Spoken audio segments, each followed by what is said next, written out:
The Agenda with Steve Paikin is made possible through generous philanthropic contributions from viewers like you. Thank you for supporting TVO's journalism. From coast to coast to coast, tonight there will be fireworks. But first, we'll find out how celebrating Canada can include acknowledging and learning from some of the tougher truths about this country's past. Then, Nam Kiwanuka gets a primer on what neuroscience has uncovered about how music can bring us together.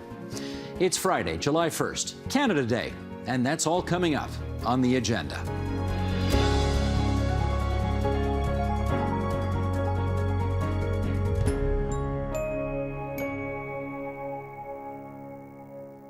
"155 years ago today, the Parliament of the United Kingdom passed into law the British North America Act, affirming the country we all now know as Canada. For people of the former colonies, there were fireworks and parties. But as we were starkly reminded last year around this time, the situation for Indigenous people in this land was quite different. And with the growing recognition of that, does celebrating Canada Day feel different than it once did? Can it really coexist with reconciliation? Let's get into that with Susan Dion. She's Associate Vice President of Indigenous Initiatives and Professor in the Faculty of Education at York University. Karen Pugliese, Executive Editor of Canada's National Observer, and Ron Stagg. He's a Professor of History at the now renamed Toronto Metropolitan University. And it's great to have real people in the studio. So nice to see you all again here. Canada is 155 years old, Ron, but Canada Day certainly is not. What's the history? How did it start? It's really a reflection of where Canada is at a particular time. So Confederation, 1867, 1868, the Governor General said to everybody, hey, let's celebrate this. It wasn't official until 1879, and there were lots of people who were not happy about it. Who? Particularly people in the Maritimes and particularly Nova Scotia. They felt that they had been tricked into Confederation. There was also opposition in Quebec from some people who didn't want to be part of Canada.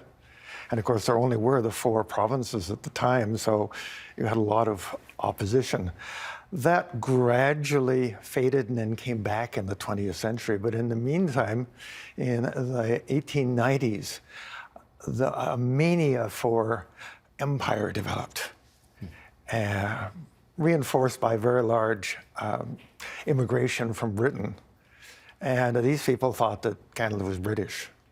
So the first real celebration was 1917, the 50th anniversary, First World War. They were really celebrating British Canada. Okay. Canada Day means one thing to one group of people. Karen, I presume it means something else to Indigenous people. What does it mean to Indigenous people? Well, I mean, there's such a mixture, right? Like, I mean, I think if you were to talk to some Métis would tell you that they probably feel very Canadian.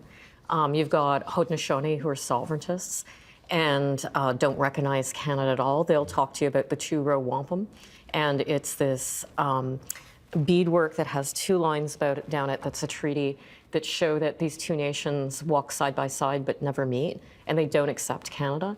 And in between that, I think you've got a lot of sentiment in between feeling Canadian, feeling alienated as Canadians, feeling that you've been treated unfairly, to not recognizing Canada as having any authority over you. What does Canada Day mean to you? Oh, that's a tough one.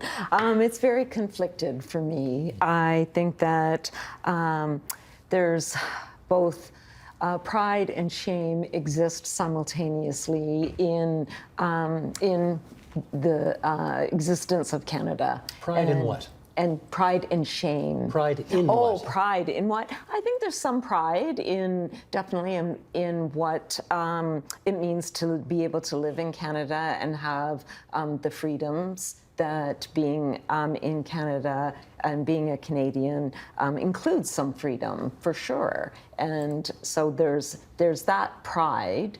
I'm a Two-Spirit, Canadian, and there's certainly some recognition that having those freedoms are important. But there's also, as I said, there's some shame as well. Well, let's follow up on that. I mean, There's got to be more than some shame. I presume well, it is a deeply held view in your view. Yes, yes. And I think that it's critical that we begin to acknowledge, and much more broadly and much more deeply, that there is a lot to be ashamed of. And we need to have, I think we need to have both, and we need to acknowledge both. Let's take a look back at 2021, and we'll just start with this. Last year, many Canada Day celebrations were scaled back or canceled after unmarked graves were announced at former residential school sites, and Canadians were asked, do you feel, with all the questions about Canada and its historical record, it would be best to cancel Canada Day this year?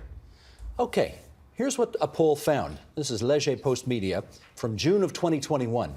14% of Canadians said, yeah, let's cancel it. 77% of Canadians said, no, let's not cancel it. 10% unsure. Okay, let's come out of that. Ron, was it appropriate to cancel celebrations last year, as some did, given what was going on? I would say no, but the celebrations should have been more than what they were. And that's, as I said, Dominion Day, Canada Day really reflected where Canada was at the time. In the 1960s and 70s, they started having these big multicultural festivals on Parliament Hill to say this is a new Canada. So it's time to move on to a new Canada. It's time for the federal government to address the issue and address it at Canada Day. Time to move on to a new Canada. Yeah. What does that mean to you, Susan?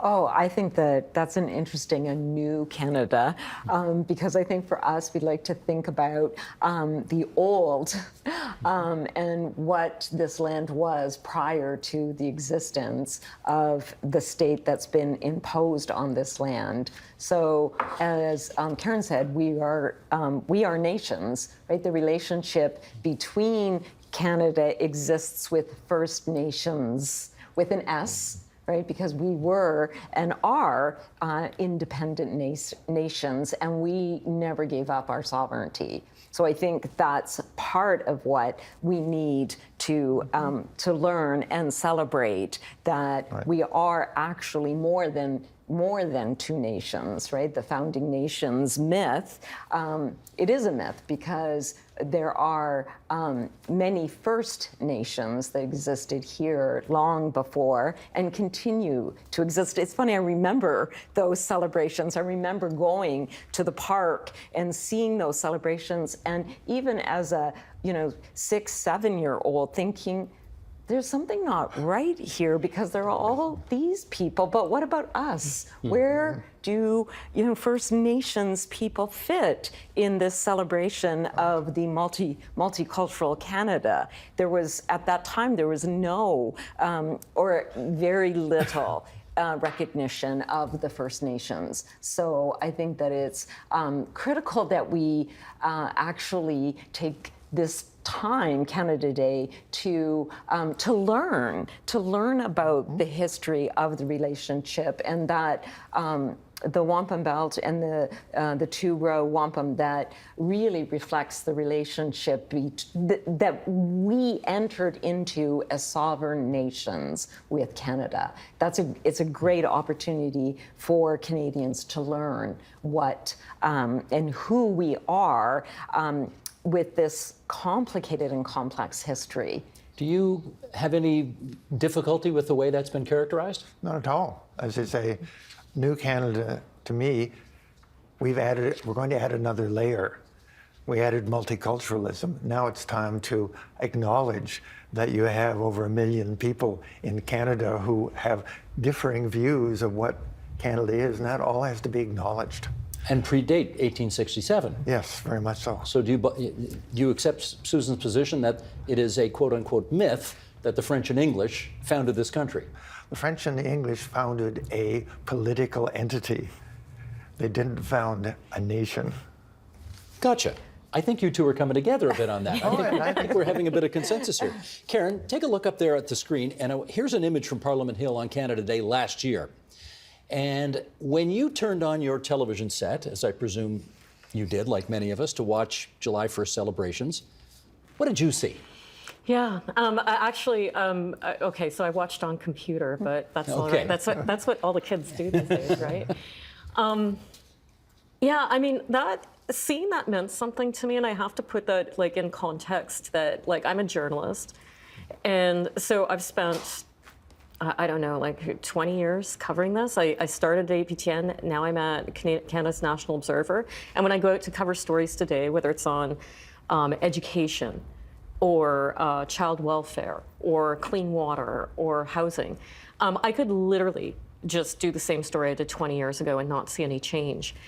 And Canada just kind of goes along, just sort of ignoring these important issues. So for me, seeing all these people in orange shirts, like, show up on that day, like, I found it touching because they weren't our people. And they were trying to show some sort of allyship, showing that they finally just got, you know, the pain and the hurt and the unfairness and the systemic racism. You know, like, to me, that's what it showed. Having said that, I've heard from some survivors who said, well, you know, it's great if you want to put on an orange shirt and, you know, run around on Canada Day or an orange shirt day. That's fine if that's a token of your allyship. But we actually need real change. And that's maybe going to motivate some discussion, but it has to be more than that. It has to be more than a day, and it has to be more than one day where you put on an orange shirt for some quiet reflection. There could have been many opportunities over the years for that moment to happen. Oh, yeah. It happened last year, really, I think, for the first time. What, in your view, was the tipping point? Yeah, I think it was the discovery of those graves, right? That did it. You know, I had thought this, and I heard an elder say it, so it's like, I think a lot of people thought this, that the children were waiting to be found. I don't know if you'd found those grave sites in like 1980 or 1990 or 2000, that Canadians would have been ready for the full impact of it.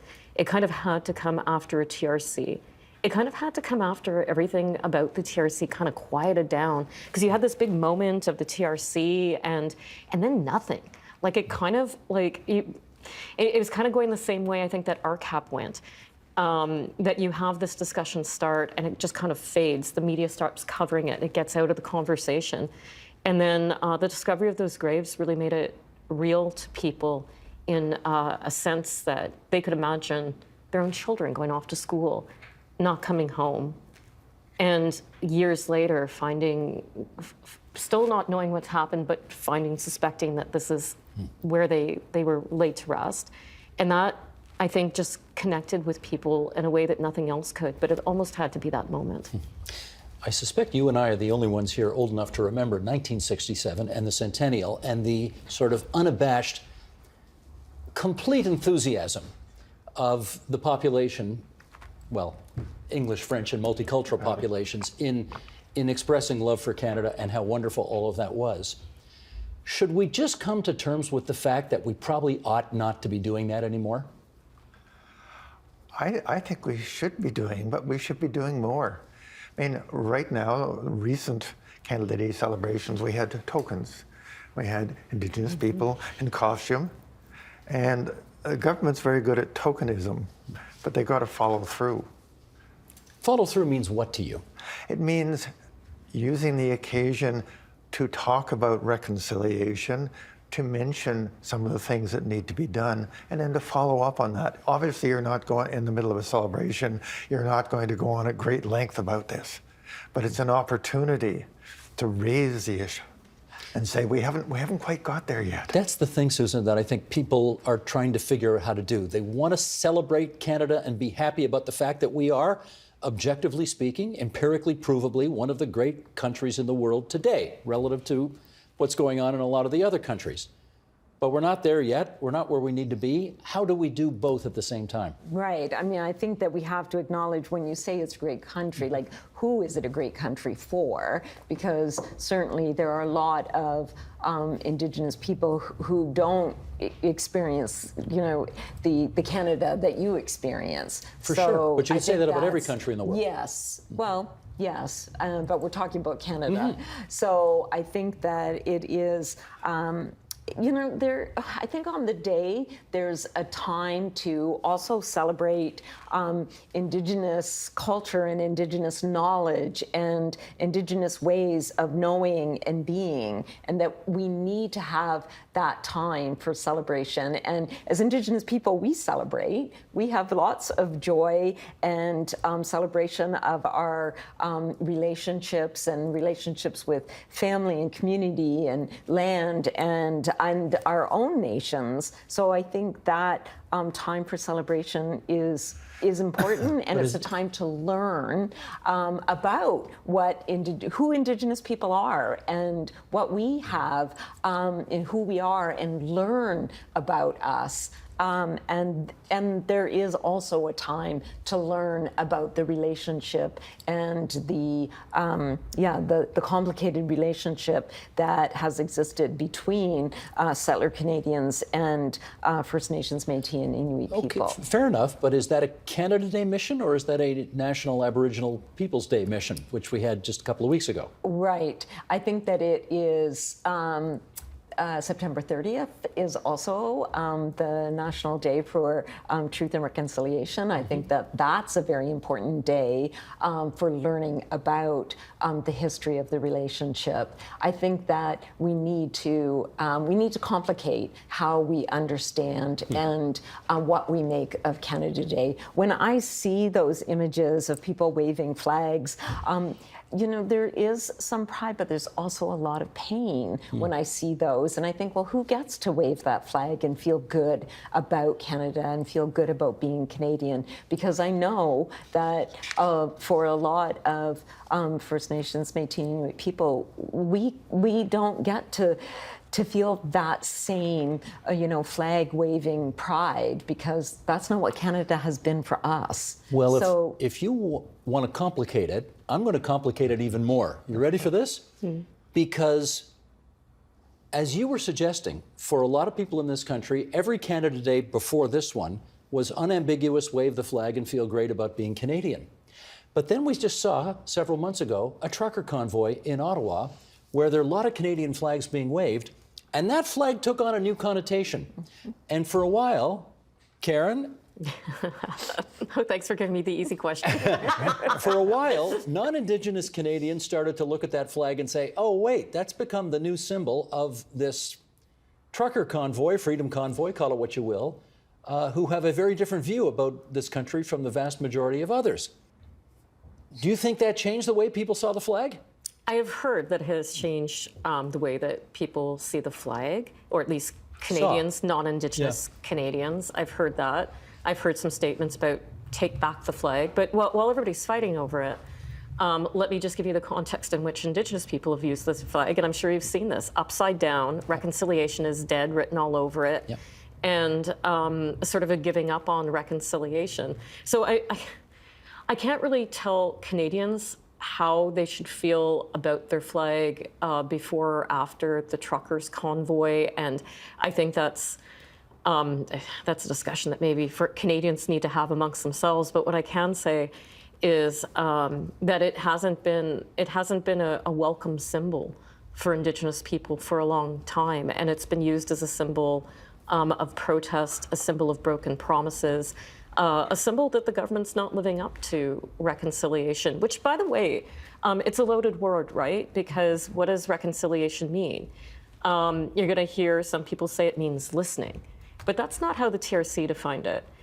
In South Africa, they defined reconciliation as forgiveness, but that's not how we defined it in the TRC in Canada. They said very specifically, much like Ron said earlier, that it's about breaking down Canada and rebuilding it in a new image, like all these institutions with Indigenous people involved in them, making something together that serves all people without the shadow of white supremacy in it. And so, but young people are losing faith in it. Like, I feel like this is a moment that could slip away from us so easily. And we could just evolve into a country where Indigenous people try to stand up for their rights and then get arrested at gunpoint. And this just keeps going on and on. Somewhere we've got to break out of that. Ron, let me get you on the flag. Post-trucker convoy, do you look at the Canadian flag with an extra level of complication that you perhaps didn't before it all happened? I would say yes, but I'm not going to let somebody take away something that represents what we are. So to me, this is an aberration. This is a protest. I work on protest. And they were purposely trying to say, this is really ours, and the Canada we want is this. Well, I don't want that Canada, so I'm not letting them take that. The Canada you don't want is the Canada where a few hundred people can show up in Ottawa and insist that the control, Governor yeah. General fire the Prime Minister and overturn the results of an election. Yeah. That's not your Canada. No, not really. Is that your Canada? No. Okay. Just No, checking. not at all. Not at all. And sometimes when these conversations make me think about, the flag is a symbol of what we could be and what we need to be, because there's a story that is attached to that flag, but that story is not what actually exists. So I think what we need to do is think about, well, what do we want? What do we want that flag, to teach us, to prompt us, to provoke us to actually act in service of new and better relationships between settler Canadians and First Nations, Métis, and Inuit nations. I think that we're taught as in school to have this great sense of pride in the flag, but I think what I'm hearing people say today is that that is a myth, and that what we need to do is do a lot more teaching about the relationships and about what we want for all people who live on this land to have what we think Canada is, and what some people get to enjoy as Canadians, but not what all of us, experience as, being Canadian. So I think that, I see it as kind of almost like a provocation to do the work. Because, like Karen said, reconciliation has not, we actually haven't acted to accomplish reconciliation, and that's the work that we need to do. And so I see it as, a moment of possibility where we could accomplish what we hope it represents. Let me ask you directly, we're at the hour now where the sun is going down and the fireworks are going to start in full swing. Does seeing all of that on our television screens over the next couple of hours set back the attempts at reconciliation? It doesn't set them back, it just ignores them. And that's what I'm saying, the key thing. Government has to take a stand on this. Government's very good at tokenism. As an historian, I can teach my students about Indigenous ways of doing things, about their place with regard to Canada, but that's a small percentage of the population. The largest group, there was a recent survey said that 62% of people thought that they knew something about the residential schools and things like that. Oh, what does that mean? Somebody's got to stand up and say, and it's got to be the government, look, here's where we're going. As I say, you can't do it at Canada Day, but you can announce it at Canada Day. You can talk about it at Canada Day. Can I look at the bright side of that for a second? 62% means 38% don't know, which is concerning, but 62% is probably twice as many people who, if you asked the question 10 years ago, you would have got a very different answer. True, but how much do they know? Oh, I've heard about graves. I've heard about the Truth and Reconciliation Commission. What was it anyway? It was something about reconciliation. So we've got to get beyond that. And I think that's exactly it. We have to get beyond that. We have to get beyond, this, knowing this much and thinking that's enough. There was something about the discovery of the graves that, in Canada's response to the discovery of the graves, that was so unsettling for me, because we have known this history all along. We've heard these stories from our parents and grandparents. We knew that there were children buried we knew this. We didn't. And no, exactly, you didn't. But it's not because we didn't tell you. We told Canadians, and there was something that made me so angry about, oh, so now you're gonna believe it. Now you have, scientific evidence. You wouldn't believe our words. You wouldn't believe our stories. You would just believe the scientific evidence. So there was something about the response that kind of made me very angry, because what I want is that deeper engagement, yes, we need to start by listening to the voices of Indigenous people, but we also have to act. Canadians have to take action and say this existing relationship is not acceptable any longer. It was never acceptable, actually, and we need to take action to change the relationship and recognize the sovereignty of Indigenous people. Can you tell us, though, what July 1st, today and going forward, ought to look like in a way that includes Indigenous voices without the kind of tokenization that we have heard about today? Yeah, well, I mean, there's July 1st and there's the rest of the year, so let's start with July 1st, because I want to pick up on something Susan said. But I mean, yeah, I think we talked about, it's nice to have Indigenous people participating in the ceremonies and celebrating our culture, but there has to be some marker of history, some recognition that, there's nothing wrong with saying that Canada's a good country. It's made some terrible, terrible mistakes. All countries have. And this is something that we have to work through. And just not pretending that everything's perfect for a day, right? But there's also the year round, because Susan was talking about that anger. And it's I get so angry. And I try not to operate from a place of anger. I try to operate from a place of loving my people and hoping things will be better. But there's those moments when the TRC came out, it did do a report on the unmarked graves. And I went back and took a look at who covered it. And you know who covered it? Aboriginal People's Television Network. Where the hell were the journalists? The entire time that residential schools existed, where were the journalists? And then this report comes out, and in my mind, I was thinking, did they not cover that report? Because it was really, in terms of journalism, don't bury the lead, unmarked graves, missing children, deaths, this should be the lead of a story. This should have been something shocking that got a lot of reporting. And the Indigenous Television Network did it, and I didn't see, I searched for it. I couldn't find anybody else covering it. So if they did, it was very minimal. So what, did they not believe the report? Why did reporters not cover it?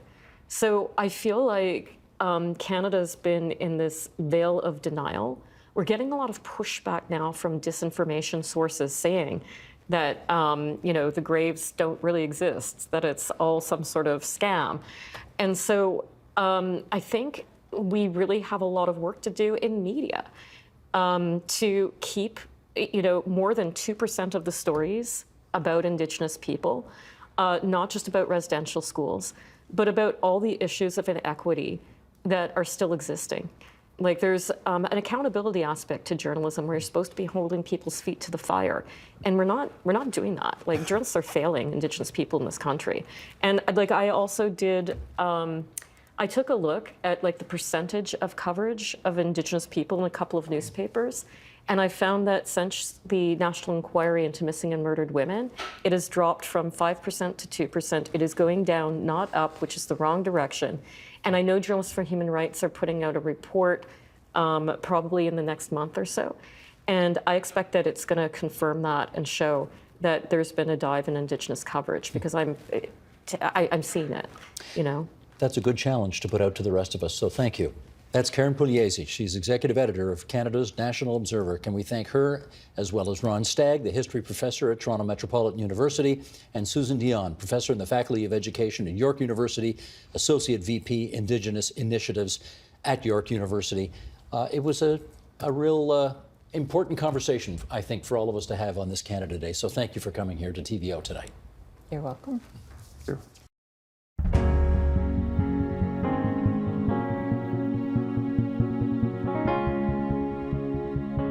2 years of lockdowns and social distancing put a serious damper on live music.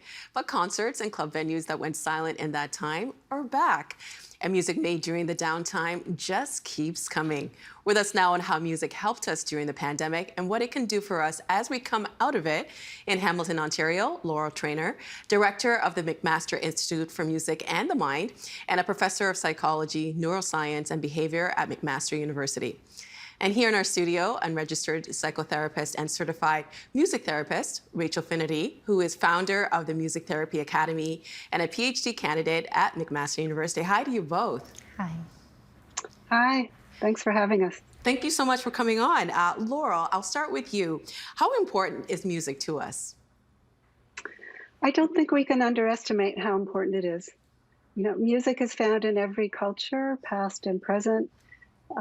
Most of us listen to music every day of our lives. We have music at social gatherings where we want to feel common emotion with other people, like weddings and parties. When we need to work towards a common goal, like in the military. We sing to infants. Many people report using music to regulate their emotions, to relieve anxiety and stress. We know that music in early development can put kids on a good developmental trajectory. So really, music is just really integral to what it is to be human. We've heard this saying, and it might be wrong, but we've heard this saying that music is universal. It's a universal language, is it? Well, music is universal because it's found across all cultures, and there are certain similarities in music in every culture. But I don't think it's actually correct to say music is a universal language, because just like, you know, English and French and different languages, you know, you can't understand them entirely unless you learn them. It's the same with music, and infants become enculturated to whatever music is in their environment. So for us in the Western world, that's the Western tonal music for the most part. But if we go and listen to music, say from India or South America or Africa, we understand some of it. It can affect us still, but we don't understand it as a native listener would. And Rachel, how did the pandemic change the way people experience music? Yes, well, the opportunity to engage in music, one on actually playing instruments together and such, coming together as groups, these kinds of things were no longer possible. And so we saw a real pivot in how people were engaging in music, such as online engagement. So music lessons happening online, music therapy sessions happening online, musicians coming together and finding new ways to create music through online platforms. So a real shift in how we think about collectively engaging in music. And the innovation that we had, right? Absolutely. Well, you conduct your research in the Department of Psychology, Neuroscience, and Behavior at McMaster. What led you to your research? Yes, as a music therapist, recognizing the impact that music therapy can have on so many different diagnoses, on all different age groups, in order to really advocate for seeing music therapy in more healthcare platforms, we need more research, more evidence-based research in order to advocate for that. So that was the real motivator for me to go back in 2019 to conduct a PhD looking specifically at the impact of music therapy for proactive wellness. What does that mean? So typically in healthcare, we look at things from a reactive aspect. So once somebody's already in crises, so from a mental health perspective, when someone's already in crises, then we start to look at how to support the symptoms related to that, opposed to research to support how we can actually prevent crises. And music is such an incredible way to help balance and have to prevent crises and to manage our well-being and prevent crises. So that's the real shift, looking at things proactively. I'm just thinking, I don't know about you both, but I used to have like a breakup mixtape. Yeah. So I would have the songs that would make me sad, and then I would have like Khalees, I Hate You So Much, like the anger, to facilitate the anger, because you gotta go through it to get to the other side. 100%. But I didn't realize this is something that actually has to do with your brain. Laurel, would you explain what happens to our brain when we do hear music? Yeah, well, music actually seems to get into pretty much every part of the brain. So obviously we use our auditory system to hear it, and we use cognitive systems to understand the patterns and make sense of them. But really importantly, music directly affects our limbic system, which has to do with our feeling of emotions. So, for example, music that really moves people will actually affect areas of the brain having to do with pleasure. So, the same areas that get affected by food and sex and certain drugs, music actually can activate those areas of the brain. Music also gets to our motor system because the auditory system and the auditory areas, motor areas, are connected in the brain. So when you hear a rhythm, you often probably feel like you want to move along to it, and that's because it's activating motor areas of our brain. So I think it's quite powerful, and we know that in dementia, for example, when many areas of the brain are not functioning very well anymore, and people sometimes have lost language, they can no longer recognize their close relatives, they still react to music.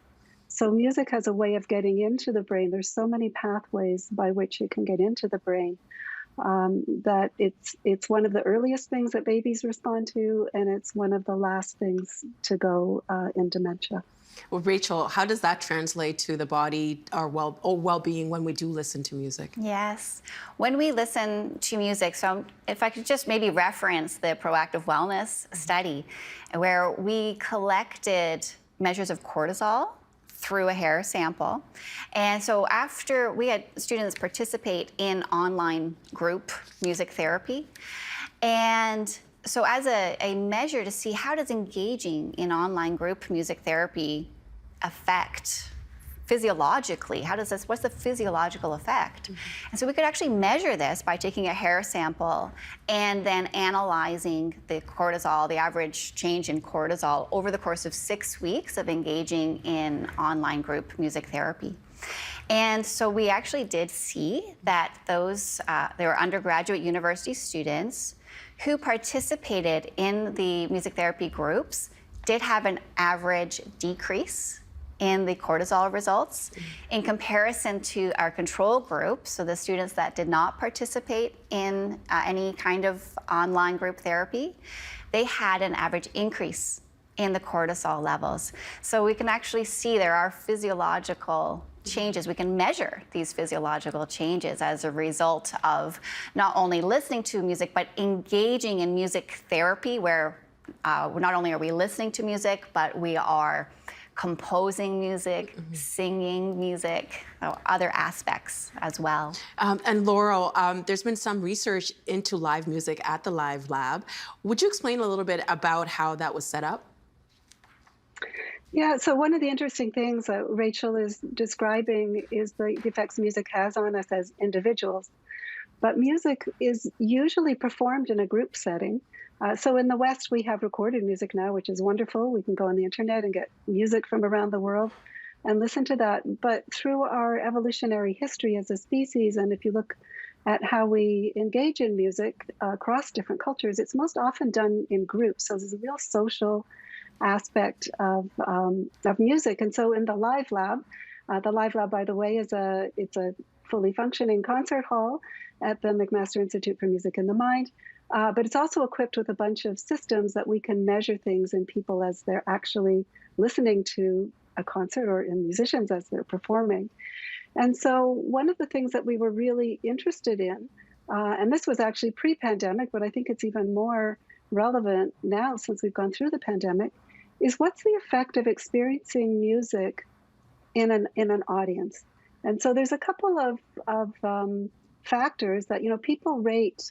When you ask them, what are your most memorable musical experiences, they'll usually reference a concert that they heard, that they attended. So what is it about that experience of being in an audience at a concert? And there's sort of two aspects. One is like being there in the moment, so what we call sort of being live. And so that, when you listen to a recording, even if you haven't heard it before, you can't affect the recording in any way. So it's a sort of a one-way communication from the recording to you. But when you're in a live concert, you have this feeling that you're part of what's going on. You don't know what's going to happen next. It hasn't happened yet. It's unfolding before your ears and your eyes.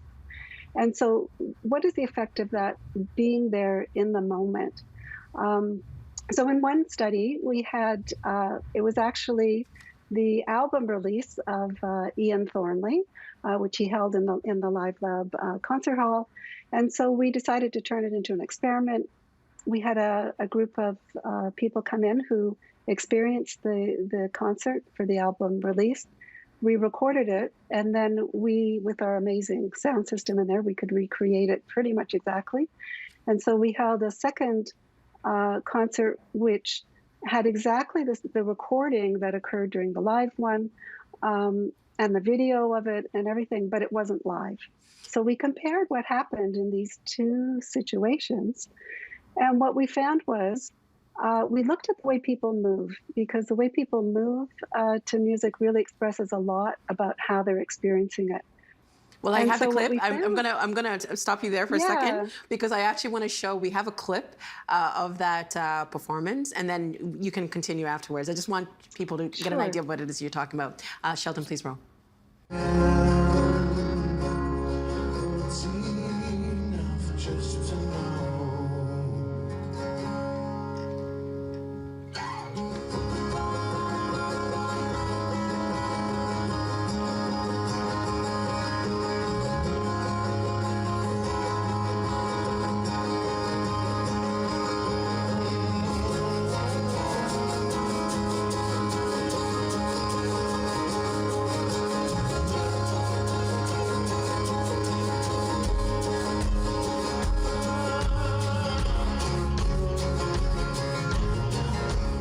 That is so cool. Okay, explain to us what just happened, because I was like nodding my head and feeling a bit of goosebumps.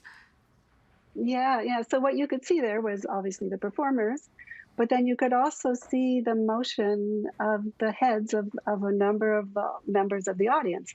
So we can track how they were moving along to the music.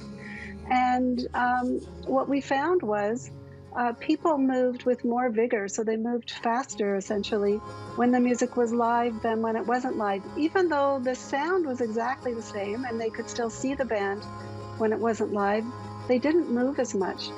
Is And there a the other reason thing why? was- I think it's because we're often not even aware when we move to music, but music makes us want to move. And so whether you're playing music or listening to music, there's these connections in the brain between the auditory and the motor systems, and it makes us want to move. And so by measuring people's movements, we're measuring how engaged they are with the music. So in the live case, people are simply much more engaged with the music than in the case where they're listening to a recording, even though they're still with other people. There's something about it being live that's really important. What would you say are the larger implications of these findings to humans and how we operate? Well, that's a big question. I think the first thing is that music is really important. Like, it's something that people listen to every day, and as Rachel was describing, it's important for mood regulation, infant development, all kinds of things. So as we come out of the pandemic, we've missed so many things, and one of them is live music and the ability, we've tried over the internet to make music with other people, but it's largely been by recording separate parts and putting them together. So people are really craving getting back to the experience of being able to make music with other people in real time together, experiencing moving with other people. And all of those things are so important. I might just add that the movement is actually really critical to a lot of the experiences, the social experiences that we have with music. So when we... Sorry, I was just going to say that my youngest is 9, and I still find myself at the grocery store swaying like I'm rocking when I did with my baby. And there's been research on movement together with babies. Could you talk a little bit about that? Like why I'm still swaying? Yeah, well, if we start with adults, it turns out that if you listen to music with someone or a group of people and you move together in synchrony of those people to the music, afterwards you like them more, You trust them more, and if you give them a game to play in which they can choose to cooperate or compete, they'll cooperate more. So music is having these really important social effects on us in adulthood. But as you said, in infancy, parents are holding their babies, they're singing to their babies, and they're rocking their babies while they do this. So we wondered whether some of these social effects might actually be there really early in development. So we took 14-month-old infants who can't move very well to the music themselves. They're not coordinated enough yet to do that. But we bounced them to music with an experimenter. And the experimenter either bounced in sync with them, or she bounced at the wrong tempo, so she was out of sync with them. And then afterwards, we gave the infants opportunities to help her. So for example, she dropped a clothespin. She was trying to pin some clothes on a clothesline. She drops the clothespin. And then this 14-month-old toddler, we gave them 30 seconds. They could either pick up the clothespin and hand it back to her to help her or not. And just listening to music and bouncing in sync with that experimenter increased their rate of helping by about twice.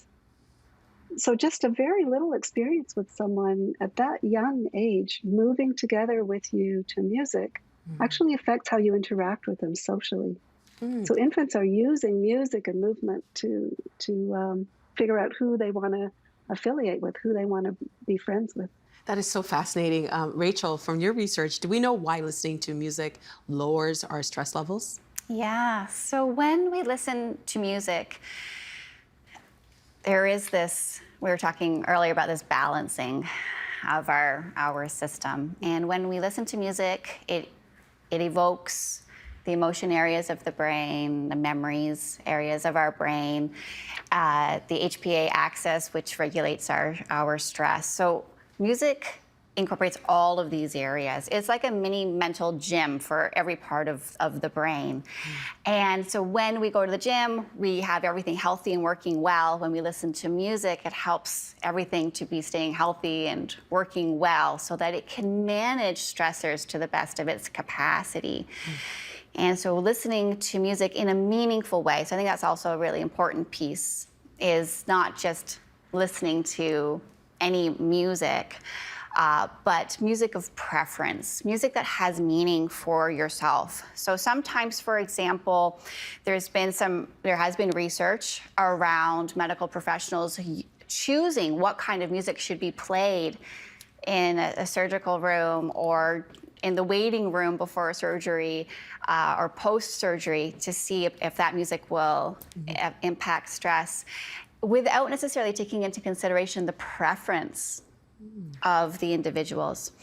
And I think it's really important to recognize that, yes, music has these physiological, these visceral effects, but they can be so much more powerful in a positive way if it's music of preference.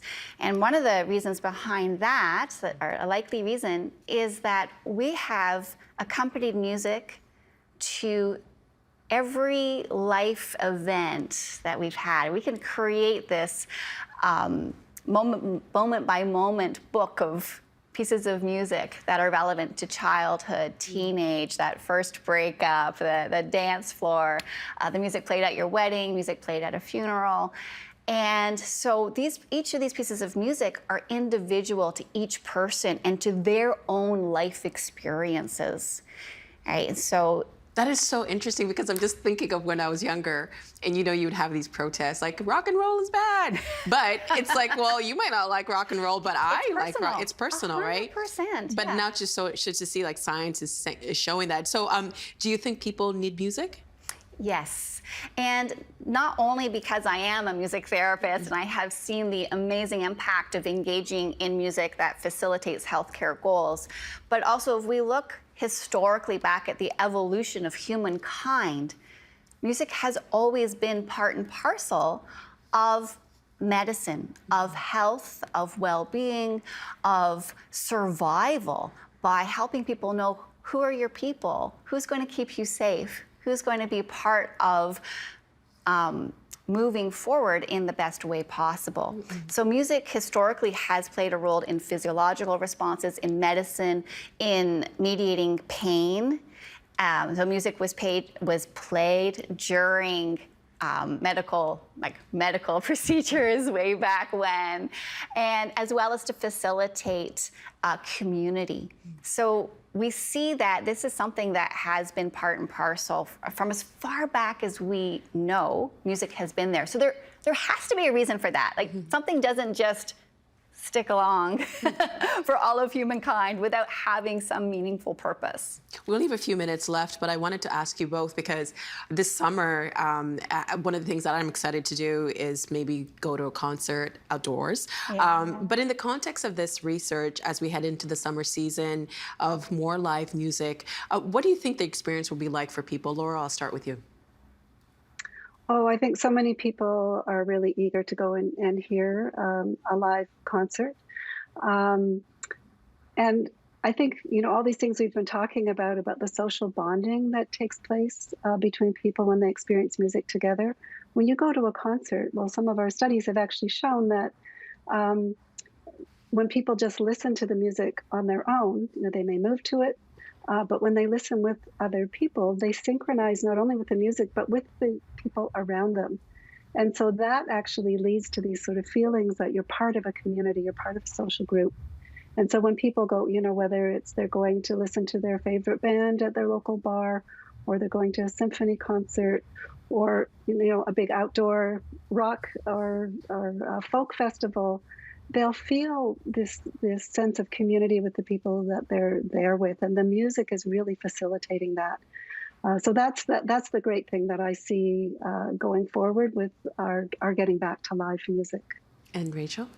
I think to add to that is, so we have the concerts for the general public and how that's going to help elevate mood and bring community more so together in this positive way and decrease this stress, right? So over the course of this 2 years, the amount of stress that has been experienced and the mental health issues that have become more and more recognized over these last 2 years, this will help to mediate that, but not only in public concerts, but also in long-term care centers as well as in schools, because music is going to be back in those venues also. Music therapists will be able to conduct, again, group music therapy sessions with individuals with dementia. And that is so important, going back to that piece of community, feeling like you're a part of something. And it really helps to manage the symptoms of dementia. Having music, again, in day programs with individuals with various disabilities, with mental health concerns, back in the schools is really going to help to facilitate, as Laurel mentioned, community, and also to help facilitate overall well-being and mental health. So any concerts you're going to? Well, I'll see you there. I'm inviting myself already. Thank you so much to you both. This was a really fascinating conversation, and we'll continue to follow your research. Thank you so much. Thank we appreciate it. Thank you. Yeah, thank you.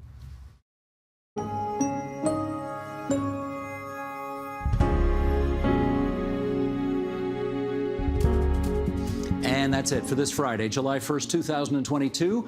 And for my part, the 16th season of The Agenda. But we're not leaving people high and dry. No, indeed. And hello, Namshine. Yes, indeed. Welcome back to our studio. The Agenda in the summer starts next week. It starts, yeah. We want to know all about it. Well, Steve, there's been so much news and so much bad news. So we decided for the summer, we wanted to kind of just focus on the arts and music. Those industries have taken a huge hit during the pandemic. So for the month of July, we're revisiting some conversations we've both had with musicians and artists. I interviewed Martha Wainwright about her memoir. It's a beautifully written memoir. She writes about her musical family and how the grief she had to process when her mother died of cancer while Martha herself was becoming a mother.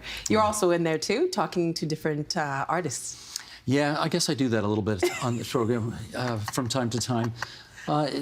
Okay, that's the fun stuff, but you've also had some tough conversations over the past little while, and you're going to have some of those as well, I know. Yes. I interviewed Andrea Constad, and she was the woman at the center of the Bill Cosby. She was able to bring her story, and what happened to her was the reason why Bill Cosby was able to be indicted.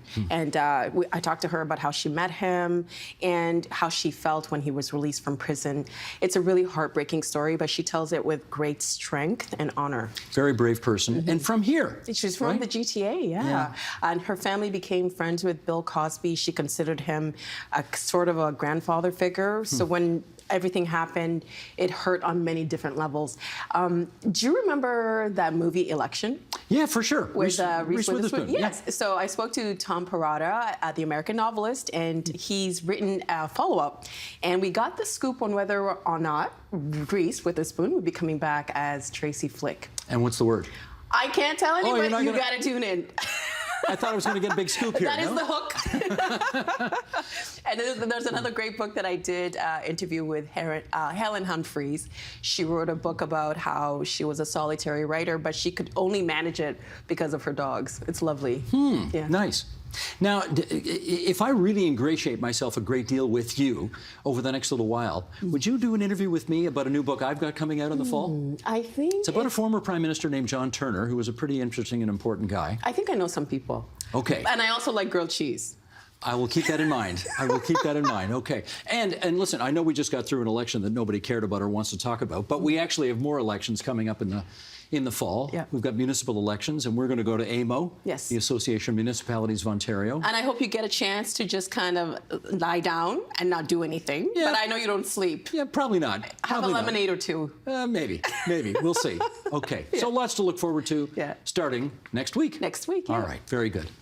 I'm Steve Paikin. I'm Nam Kiwanuka. Thanks for watching TVO and for joining us online at tvo.org. Have a wonderful long weekend. And we'll see you Monday for the start of a new season of The Agenda in the Summer. Happy Canada Day, everybody. Take good care. The Agenda with Steve Paikin is made possible through generous philanthropic contributions from viewers like you.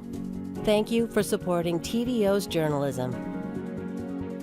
Ontario Hubs are made possible by the Barry and Laurie Green Family Charitable Trust and Goldie Feldman.